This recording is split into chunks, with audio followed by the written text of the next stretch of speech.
Lord be with you. A reading from the Holy Gospel according to Matthew.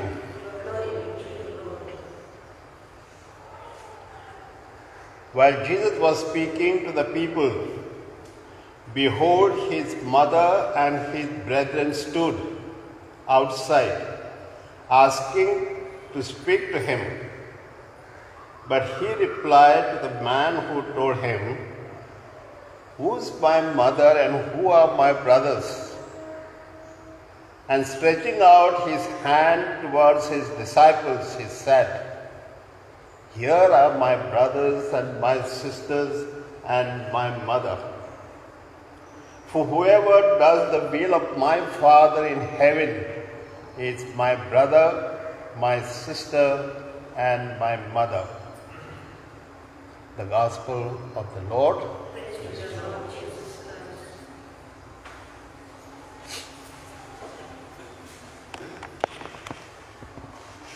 My dear brothers and sisters, today as we celebrate the feast of the presentation of Our Lady,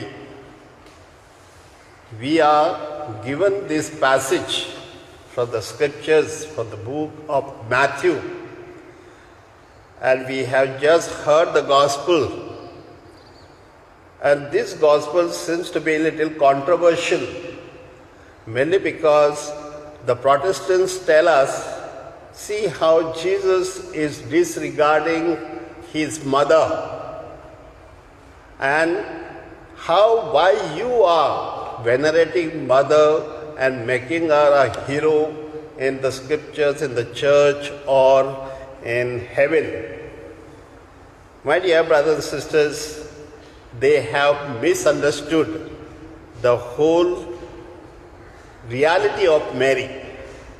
Now, first of all, Mary elsewhere is been told that she is full of grace.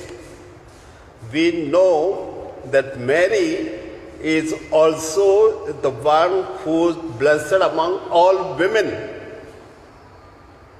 The third thing is, we are also told in the scriptures when some women see Jesus and said, "Blessed are you who suck mother's breast." So that means she is so glorified. And so, my dear brothers and sisters, if you see in the life of Mary, you can also experience how Mary is being honored by God himself. And so Jesus does not disregard Mary. And Jesus cannot, because Jesus is the one who has given us the third commandment, the fourth commandment: you must treat your parents with all respect and honor. So how can Jesus will mistreat her? But the gospel talks about something much more, which the Protestants don't try to interpret. Now the gospel is telling us that Mother Mary and his brothers of Jesus, they come and they send a word to Jesus. They don't come directly because Jesus is very busy. They don't disturb him. But they just send a word. And so when Jesus hears this word, Jesus is telling that man, "Who are my mother and who are my brothers?"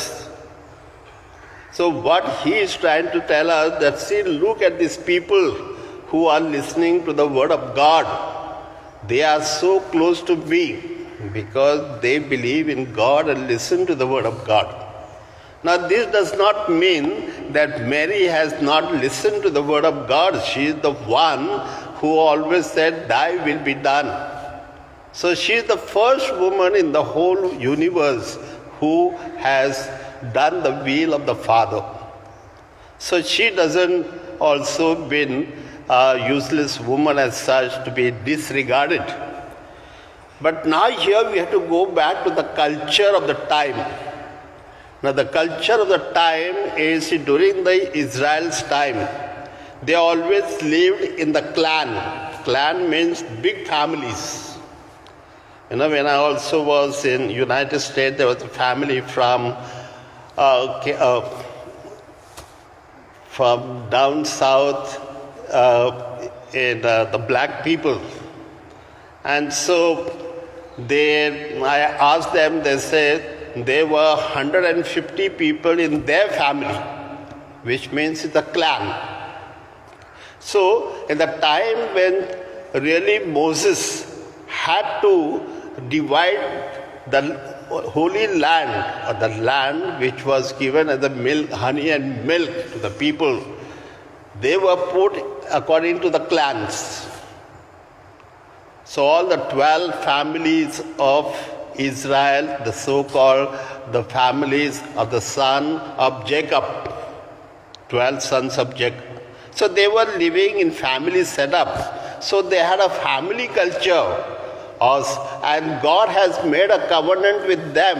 So that became a covenant culture to live in communities, not in individual families. And so they always took pride as the nation of Israel, where different communities lived together and understood together. There are two things here. One thing is, by living in a community, you love God and you love your neighbor. Because this is the culture which God has given in the covenant. So when you live in the community, you love your neighbor. And for Israel, that was a must. Now secondly, when these people were living, because that time the nation was in their hand.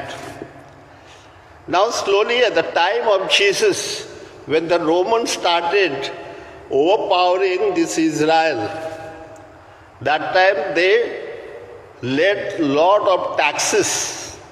And because of the taxes, these families could not able to afford that. Then there were heavy taxes from the church, so-called the temple. And so therefore, so much of taxes from the temple and so much taxes from the state. And there were times when these Romans tried to exploit people. And they would pressurize certain things. So it was difficult for them to live in a community. And so therefore, a lot of poverty. So you see all these people who were very poor, who were the beggars or the so-called the lepers, all those afflicted, those who are on the street, all those people, because they could not afford that type of life. And it is that time Jesus is changing the culture again. He said, though this is the culture by the Romans because of the pressure, now we are the people of God and people of the community. So we should live in the community and love our God and love our neighbor.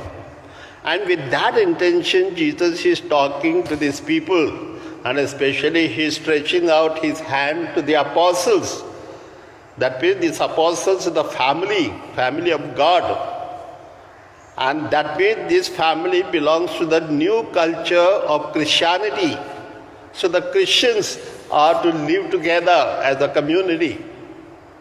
And so from that perspective, he is telling his apostles or the people that Jesus is the one who's forming a new culture of community, and unless we follow the culture of community, we cannot love God and cannot love the community or neighbor.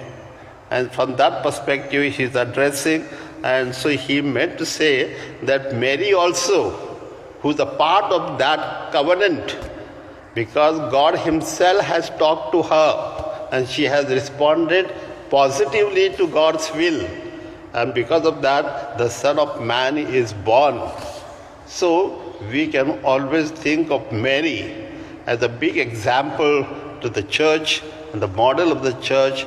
Therefore, she is not only assumed into heaven, but also coronated into heaven and becomes the mother of the whole church, mother of the universe.